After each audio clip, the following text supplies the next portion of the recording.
প্রথমত এই যে লুকটা দেখছো, এই লুকটা করার মানে হয় না সাডেন প্ল্যান করা যে হ্যাঁ আমি এটা করবো, করে এটা করবো, ওরম ব্যাপার। এটা সাডেন মনে হলো যে ঠিক আছে চলো একটা লুক করা যায়, বাড়িতে বোর না বসে থেকে।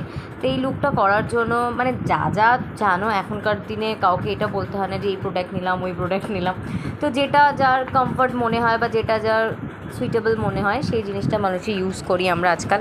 তো এই যে ফার্স্টে আমি মানে ময়েশ্চারাইজার, তারপর প্রাইমার যা যা থাকে সব কিছু দেওয়ার পর এখানে আমি কাজলটা করেছিলাম। তবে এই একটাই প্রবলেম হয়, আমার চোখটা ঠিকঠাক করে করতে পারি না আমি। এই যে এটা করাটা মানে অনেক কষ্টে আমি করেছি।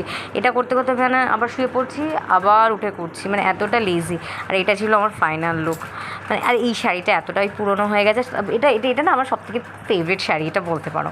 মানে আমার খুব ভালো লাগে এই শাড়িটা। তো আমি প্রথমে ভাবছি চুলটা ডান দিকে নেবো না বা দিকে নেবো, না ডান দিকে না বাদিকে। তো ফাইনালি আমি এটাকে ডান দিকে রেখে এটাকে এখানে স্টপ করে বন্ধ করেছি। তো কেমন হয়েছে জানিও অবশ্য। ঠিক আছে, চলো বাই।